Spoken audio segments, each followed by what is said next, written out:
Hey, welcome to my channel. Today I'm going to be doing a VR to Sylvain's Deadly Sins. I'm a little late on this one, but this is the 7 decks for Deadly Sins tag.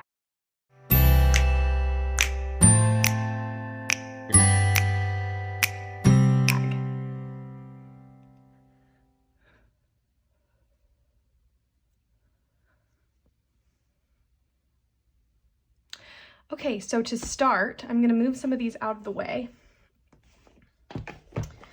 so that I can really show you the cards as we go. All right, the first Deadly Sin, sorry if you saw my cat's little feet. The first Deadly Sin is Pride, and the tag was a deck that you use for flexing, but like I don't really flex with decks. If I do, it's like because I collect, and maybe the collection itself is a flex, but like I'm not ever really trying to flex. So that's not why I collect. So I collect because I love it. What I am proud of with a couple of my decks is the mods that I did. So I'm going to show you 2 of my favorite mods, and I think I'll do a whole video of mods that I've done, but these 2 I just think turned out really well.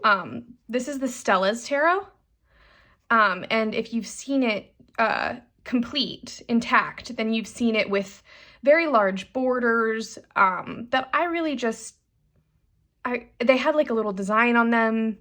They were cream colored. I mean, some people might really dig that. Personally, I thought it really took away. You can see that the art is quite small. So like, if we compare it to something else, let me see if I can get a card to compare it to. I can get a Moon Baby card out.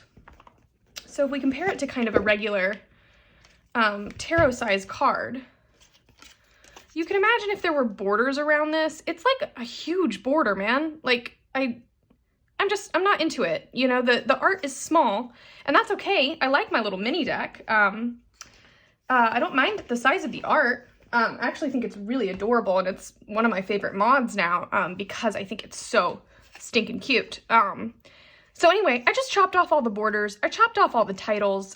It's mostly, and I'll start to like kind of deal these cards. It's mostly a Rider-Waite-Smith deck. You can figure it out, you know? So this is the 6 of Cups. Nostalgia, that card makes sense. You know, that's the Hierophant. He's got his key, you know? It's just, you can really figure it out. 8 of Cups. It's not hard to get on with without the titles. The one thing I will say is it does get a little confusing in the courts, but I kind of just like follow my intuition with it. If I think it's a queen, it's a queen. If I think it's a princess or a page, I think it's a princess or a page. I'm just really not trying to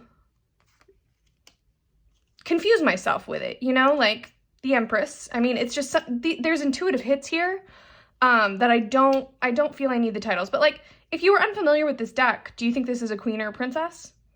I don't know. I mean, but read it for yourself and see what the intuitive hit is. Do you think it's a queen or a princess? You know, that's justice, you know, that's pretty clear. Anyway, I really, really love the art in this deck. I just think it's really cool. I never thought I would like the art in a deck like this, but this one just like really gets me, and I'm really proud of the mod. And honestly, this is like such a little mini deck now that like, this is the one I want to take with me everywhere. There's some really cool like collage-y things happening too, like the gold foil. But anyway, I just really, really enjoy this deck. It's one of my favorites, my all-time favorites. Never thought it would be. It's one of those that kind of creeped up and surprised me. And I love it so much. And it was shaking around in its box, obviously, because it's a tuck box, and these are the backs, by the way. And the really cutting it, I don't think ruins the back at all, you know? I don't think there's any consequence to trimming this deck, really. And I use it all the time. I love it and if you do big spreads, the size is like phenomenal, and it's really, the colors are great. I mean, it's a great deck. I'm in love with it. And I got this really cute little bag from Moonlit Fae. It's one of the mini size, and it fits this deck so perfectly, which was really exciting because now I've got this cute little travel great thing. So yeah, highly recommend Stella's Tarot if you can get your hands on it. It's one of my favorites. My second deck mod that I'm like really proud of is the Fountain Tarot. I really, really like the Fountain Tarot. And something that I really, really didn't love, I didn't mind white borders on this deck, but I really like my eye kept going to the copyright in the side, and it really, really bothered me. And so I like did a little test and I trimmed it. What I do when I test my trims is I like literally make color copies of the cards. I just stick them in my copier, my printer, and I make some copies, and then I just cut the cards, you know, I cut them how I might cut them. And so what I did was I just, you know, you can see that like the majors and the minors have like the titles are on the top for the majors and on the bottom for the minors. So I did some tests just to make sure that I could trim these well and not ruin this deck, because it is really, I mean, I really like this deck and I didn't want to ruin it. So you can get this though. I mean, like if I had ruined it, I could have replaced it. You know, I am careful of that. Like I'm not going to try and cut a deck that I can't replace. But anyway, I was really proud of this mod. I just loved the way it turned out. I think the art looks great. I think the titles look great. I like the corner rounding that I did on it. The other thing I did was when I trimmed these, because the titles are up and down on different cards, there was a really cool back to this deck. I mean, it wasn't like my favorite back ever, but when you trim it and you leave the titles on some on the bottom and leave it on some on the top, you ended up with like a white border on the tops of some cards and a white border on the bottoms of others. And that bugged me. I don't read reversals, so when my deck is all together, I like the backs to look nice, and there were some cards that had like a white strip on the top and some that had a white strip on the bottom, and I just wasn't into it. And so I tried for the first time ever to do a rebacking. Now, I think it turned out really well. I used this stainless steel style contact paper. I thought the silver went with kind of the energy of this deck. It's very airy, it's very cool. And I liked that. I did look around a lot for different types of contact paper, you know, that I could use, because I also looked at using like vinyl, like cricket vinyl almost, like that kind of style of vinyl, because it comes in so many colors. But I was really worried. These cards are thick already. Like this is a really heavy card stock. It's a nice card stock, but it's a heavy card stock. I really like the finish on it. Actually, it's sort of US Games feeling, the finish on it, but it's a thicker card than US Games uses. But it's that kind of like satin finish. It's got kind of like a waxy, like a smooth waxed feel to it. I don't know. If you've got a US Games deck like the Dreaming Way, you know what I'm talking about. I love the way the Dreaming Way feels. But anyway, so I ended up rebacking this deck in this stainless steel contact paper, because it was, the contact paper is super thin. So and it did make this deck thicker, you guys. This is a hefty little deck here. Get all the cards together. It's a chunker. And honestly, like after I did this, the cards already had a bow to them before I did the contact paper, by the way. They already kind of had a slight bow. But you know, it's a chunker. So like in order to put it back in its box, which the box is a little big now, it's not terrible. It's actually quite nice. In order to keep it in its box, I actually had to take the little white book out of the box. You know, there were some issues, but it's not like perfect. It's actually the only rebacking job I've ever done because of like how thick it made the cards and all of that. But I think I did a really good job. I'm proud of it. And it makes me enjoy the deck more, because I'm not getting distracted by that little copyright in the corner of every card. And, you know, like power to artists for the copyright. I get it. Like, you want to protect your work. My thing is, the copyright's really distracting sometimes when people want to use this as a spiritual tool. And it really, like, I know for a fact that there are fountain tarots out there for like $9 on eBay, you know, because they're counterfeit. That copyright didn't stop anyone. So it's just like, I beg artists to really consider whether it's necessary. You know, it happens on US Games decks too. Like this is Roost Books. It happens on US Games decks. It happens on a lot of decks, mass market, not mass market. It's just like, please just consider like how you can hide the copyright. I mean, or just like, don't do it. I mean, if somebody's going to steal your deck, they're going to steal your deck. What you're doing is, you know, what it feels like is you're messing with somebody's experience of the deck that really like wanted it, for a spiritual tool, you know? So, anyway, that's my 2 cents on the copyrights on the card. It's not stopping anybody. Just think about it. So, yeah, so those were my 2 decks for Pride. Next up, I've got Greed, and this is like a deck that you don't share with anyone else or you use for yourself. Now, I don't really see this as a greedy deck, but it is one that I will only use for myself. And the reason being that it's just like, I love this deck. I love this deck. It's Dreams of Gaia, and it's the Pocket Edition, which I highly recommend because, like, I know that there was the larger version, and I'm not sure if it comes in the matte card stack now, but it didn't for a while, and I saw the Pocket Edition, and the other one, the large version, like the original size, I suppose it's not a regular size because it's large. It's like an oracle size, and it has borders. It has black borders, and anyway, I was drawn to the Pocket. I just think this is like such a cool deck. It is like really kind of a rewrite of tarot.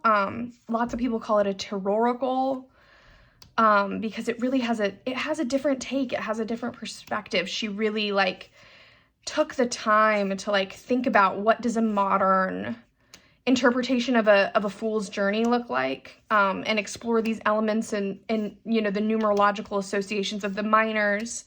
And anyway, the reason that I'm greedy with this deck, or like I wouldn't share it with others, is really because like when I read with this deck, I read with the guidebook, because I'm not saying you can't get into it if it's off this deck. You totally can, and I mean that's part of it. But like the other part is the artist's intent here. It's amazing. She like, I mean, look at the art in these cards. Like she spent time on each of these cards. I mean, I'm gonna lift this up. Look at all that detail, man. You know, she really thought about each of these cards, and you know, she designed this in such a specific way that like I want to experience it that way. And I really like this little Pocket Edition. I think it's like just art in your face, and it's really glowy and beautiful. But it is like, you know, it's not Rider-Waite-Smith. It's not Thoth. It's its own thing. It's a departure from previous systems. So highly recommend this, but it's not something I would like whip out to read for somebody else, because it's definitely its own journey, and I like to use the guidebook with it. So yeah, I also edged this. I do a lot of like little deck mods, but this one I edged, and I really like how it turned out, and I'll show you in just a second. So I edged it in this really pretty like crimson to match the backs, and I think it turned out really, really, really nice. So highly recommend doing that. Let me put this deck away. So that's my greed deck, because I don't read for anybody else with it. The next one is kind of funny. It's Wrath. A deck you're angry at. I don't know if y'all can tell yet. I like to modify decks. And I am angry. I'm angry at the Guild Tarot. Because this mod was my worst my worst trim job to date. I mean, I really like, I have my trim game down. I like, you know, I use a specific like setup. I have a really good cutter. I invested a little bit in that cutter, and you know, trimmed up this deck, and I got smart like halfway through and was like, oh, I'm gonna flip it this direction. And like, because I was trying to protect some of the text in the cutting job, and like, I just messed it up. I mean, it's not terrible. Here's what I was trying to do. Some of the cards have these titles up in the corners, and they come really close. So like, it had a border on it, it had a white border, and it had this stinky little copyright down here, and it was just so distracting. And I was like, so this is the reprint. This is the new printing of this deck. I have a vintage copy of this from the 90s that I will not touch. But I got this because I was like, I really want to trim it, you know? So I got this, you know, for like $20 on Amazon, if not less. And, you know, I trimmed it up, and I didn't do a brilliant job. So I'm really glad that like see, look at that print, how close it is to the corner. So I'm glad I got this, like, the modern printing of it, because I had so much trouble with it. See, look, I, like, took off the tops of those letters, but I don't think I did. Like, I really think they were, like, touching the top. You know, there's just, like, see, look, like, it got so close to the edge. Anyway, and that seems, like, nitpicky now, but, like, you can see on the back how it's uneven. Like, there's more on this edge than there is on this edge. You know, it doesn't bother me that much. But, like, it kind of does, y'all, because I usually do such a good job at trimming. And this job was just not my best, and it hurt my feelings. You know, because, like, now, like, because I was trying to correct as I went, there are, like, some cards that are, like, I mean, it looks pretty good. It looks pretty good. I mean, you know, there are some cards that definitely are like, you can tell it's on the sides, like where I did the bad trim job. Because like on the top, like this is super smooth. Like these cards all line up. But then when you look at like down the sides, you can kind of tell that there's some dips because I was trying to correct. So to save some letters, you know, and that's the way it is. You know, so I'm a little mad at the Guild Tarot for giving me such a hard time with a trim job. But other than that, I mean, it's a gorgeous deck. I really I love this deck. It's really fun. The guidebook is really good if you can get your hands on it. It came in like a box set with the deck in the 90s, and they just like reprinted this in a tuck box as a solo deck. So if you can find the guidebook, it's really good. Otherwise, super intuitive deck. I mean, I don't think you'll have any trouble with it. It's kind of got its own thing going on, so just like trust that about it and just see where it takes you, because like the minors are obviously really cool. But it's a fun deck.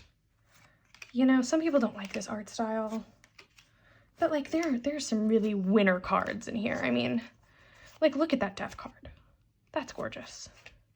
I want to find the moon because that's like one of my favorite cards in here. Look at that. I mean, that's just like, it glows. It's so pretty.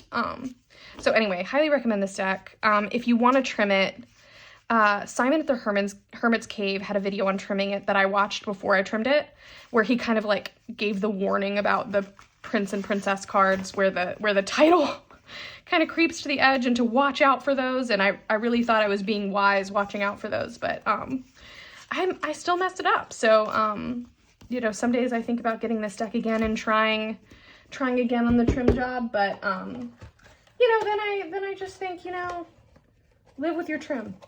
Live with your trim. You didn't do a bad job, you know? So there's that. There's the Guild Tarot. The next one, Envy, a deck you wanted because other people had it.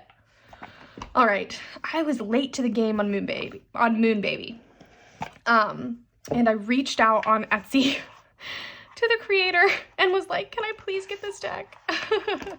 So I'm really happy I got it. And this is just like, It's based on the Hoi Polloi, which is a deck I really like wanted from the 70s. It's a vintage deck, terribly out of print, like so out of print. And then this one was like almost out of print when I got it, and I was so excited to have gotten it. Because it's the Hoi Polloi, but it also has, like, you know, some darker skin tones throughout, which I just think is really nice. It's a nice touch. The colors are really good. I mean, like, it's got this blush edging, which is just so sweet. And then also, like, the cardstock is just, like, lovely. And he chose Brant, the creator. He's on YouTube as Moonbaby Tarot. He actually, like, chose a different font that he thought was better for the deck, I'm pretty sure, and then the Hoi Polloi original font, which was like a gothic font. And then the colors are slightly different. They're like still very 70s, but like really like pretty. Where's the Ten of Cups? That card is just like bonkers good. Look at that. Look at the clouds. Isn't that pretty? It's just like, you know, I've been looking for a Rider-Waite deck, Rider-Waite-Smith deck. Look at the blue in that hermit's coat. I really want to find the Ten of Cups. There it is. The Ten of Cups. How pretty is that? I just think that's like super 70s and cool. And so anyway, I've been looking for a Rider-Waite-Smith deck that really resonated with me, and the Hoi Polloi seemed like that would be that deck, and then couldn't get that deck, and the Moonbaby came up, and this is just like the perfect thing. Look at the backs, so pretty. And the cardstock is really buttery and beautiful, and the edging is really cool, and you know, so this is just like way better even than the Hoi Polloi. So very happy with that. So that was a deck that I saw a lot of people getting, that I really kind of had envy over. And so I did it, you know, I got it. So I'm really excited about that. Okay, so now we are on to a deck you wanted for aesthetic reasons. Isn't that every deck? But I'm gonna particularly choose my Vachetta Tarot from Illmenegalo in Milan.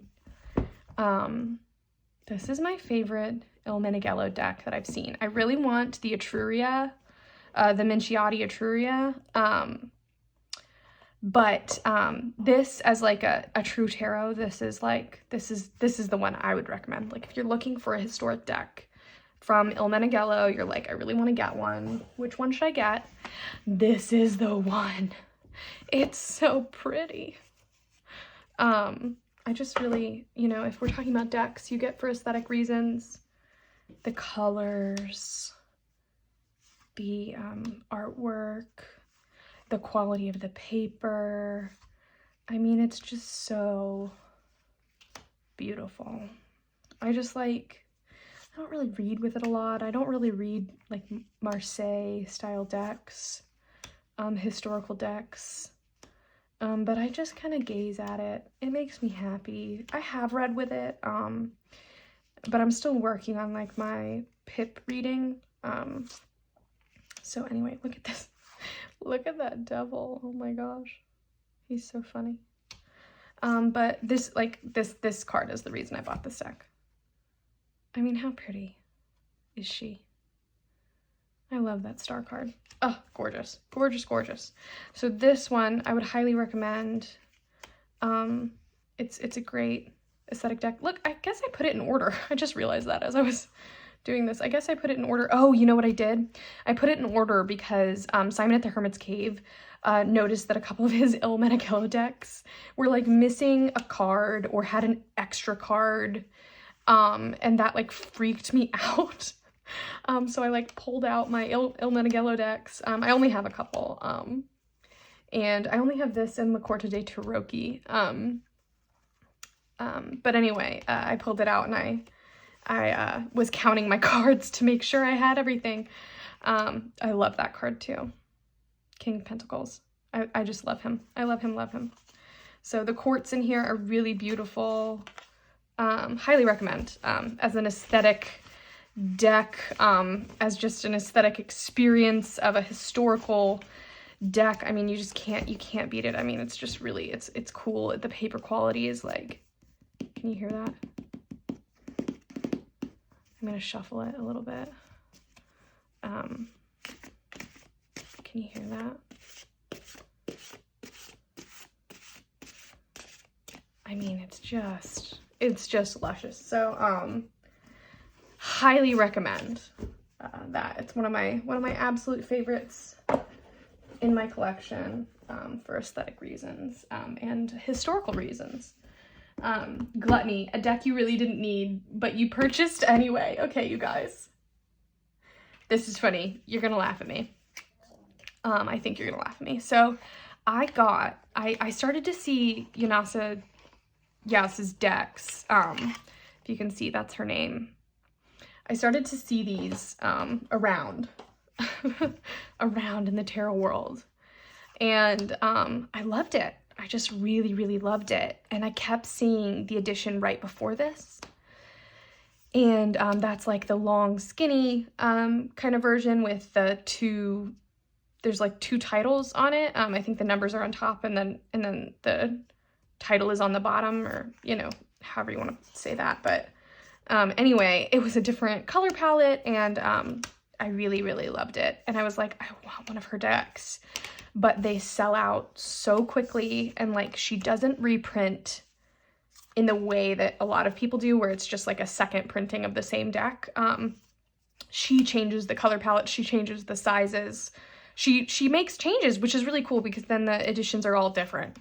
But she still, you like, if you wanted one of her decks, you can get one of her decks, because she's gonna reprint it. It's just gonna look different than maybe the one you fell in love with. But honestly, like, really, really loved this version. But the reason that I have this as my Gluttony deck is because so I bought this version, and I really ended up loving it. Like, it feels like, if you look at this color palette, it feels like an early spring, kind of deck. Like, things are just coming up through the ice, and like there's these hints of like, there's mud, and like the first hints of color, and it's just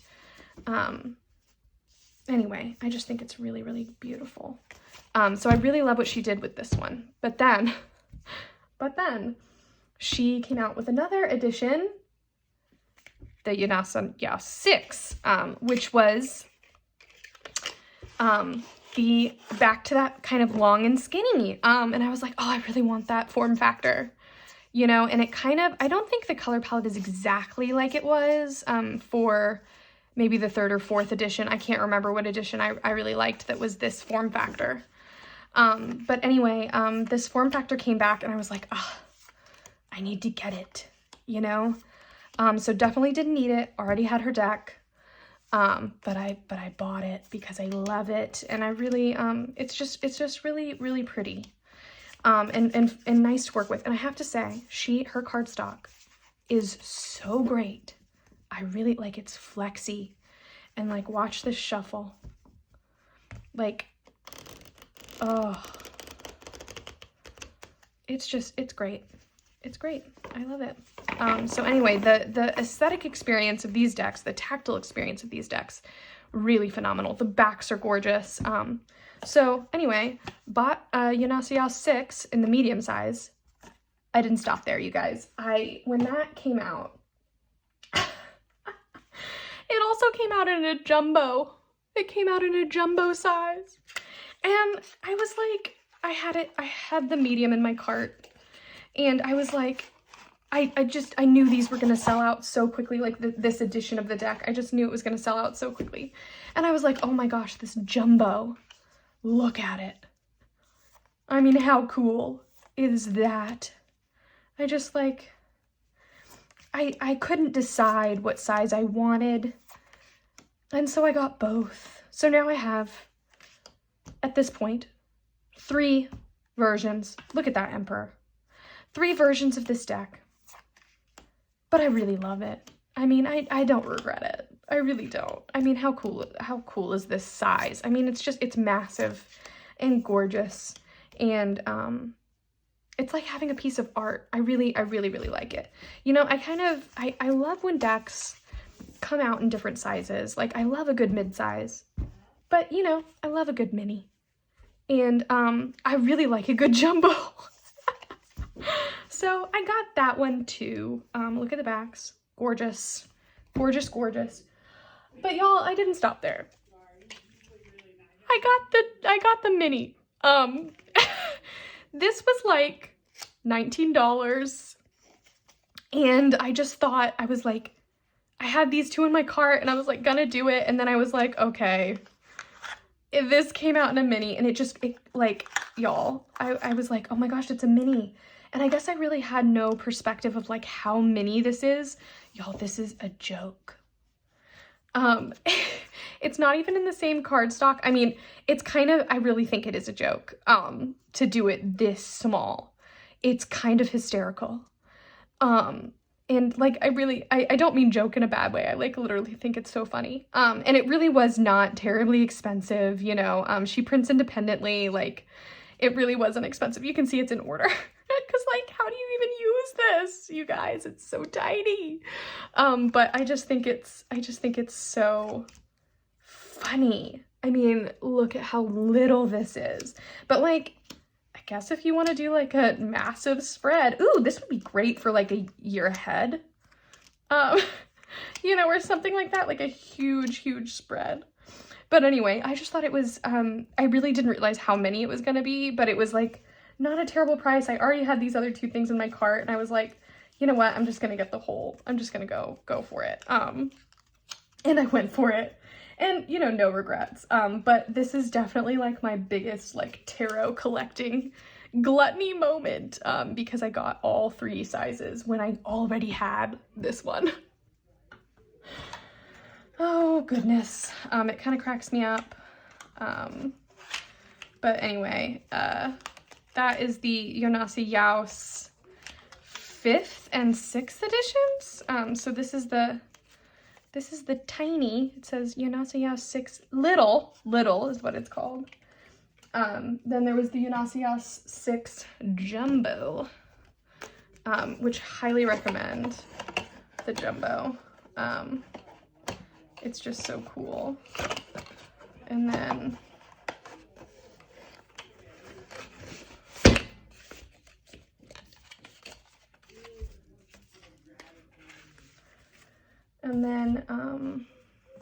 yeah, I'm just gonna set these aside because they take too long to box up. But yeah, so that's Yonasi Yaos. Highly recommend her decks. I mean, they're very well made, and she, like, you know, she keeps reprinting in different styles, and I appreciate that. I know how hard it is to print decks, but I think when there's a deck that's really desirable, that a lot of people talk about and want, I really salute like the artists that keep printing those decks, because it's really no fun to like come to the party late and like want a deck and not be able to get it unless you get it for like super aftermarket prices. And that can be so expensive and just really unattainable. And so I would just really appreciate it when artists keep printing their decks, because like also in the aftermarket, the money doesn't go to the artist, it goes to the person who collected it in the first place. And I want that money to go to artists. So anyway, last but not least is Sloth, a deck that I use when I feel lazy. I use this when I feel lazy, you guys. This is the Orange Luna Tarot. And the reason I use this when I feel lazy is because it has really great keywords on it. And it reads really easy, and like, I just really like it. Wow, I've got so many cards in here that just didn't come out. Okay. It reads so easy, and like, I love the art, and it's just a very well-made deck. I did black the edges of this because I liked the black version. It came in like a white version too, like white borders. But I liked the black version, the way that the colors of the art popped. But you know, you've got your keywords, you've got your coins, you've got your imagery. I just think it's got so much here to, like, you know, work with. Like, I love the quartz in this deck, because I appreciate a keyword with a court card. Because quartz can be, like, when like me especially, I read for myself a lot. And, like, actually, that's pretty much all I do is read for myself. And, you know, sometimes, like, you know, people are like, oh, court cards are people in your life. Well, I mean, I just don't read them that way. Usually I read them about me. You know, it's just, it's, I don't know. I don't read them as actual literal people. So, I really appreciate a good keyword with a court card. But you can kind of see what's going on in this deck. You know, you've got your, like, pips. I think this is based on, like, this kind of design of a card. I think it's based on the Atea deck, that has, like, little, like, the swords below the card, like the design of the card. I think that's what it's based on, but I could be totally wrong.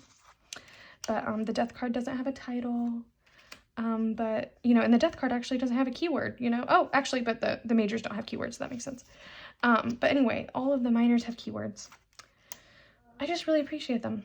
It's pretty Rider-Waite-Smith, but then it kind of has some hints at Marseille. But I think that you know, obviously the minors are scenic, you know, so it's definitely more Rider-Waite. But anyway, I just, the colors and, like, just what's going on in this deck is just so great. So, like, you can see, like, that's very, Marseille. But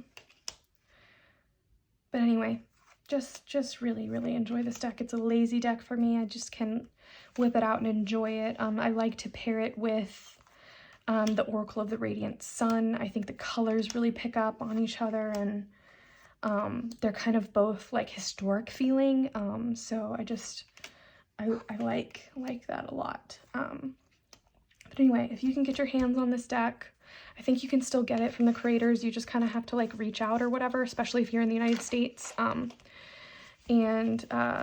know, it's just really highly recommend this deck. It's easy to read, and it's really pretty to look at too. So highly recommend this one. But that's definitely my Sloth deck. So yeah, there's the backs. So anyway, that was my 7 decks for Deadly Sins. Now, I have something coming up right after this that I'm going to film, and it is 7 decks for Heavenly Virtues. So I'm going to start my own little tarot tag because I thought that this was really fun, and I really, like, want to kind of mirror it, you know, so that we're going to do the 7 decks for Heavenly Virtues. So definitely look out for that video and definitely VR that tag, because I'm really excited to see what everybody comes up with. If anybody even finds that tag, but it's fun to do these. So hoping you'll participate and I can watch your vids. So, oh, look at that star. Oh, love it. So anyway, thanks for coming on this journey with me, and have a good day.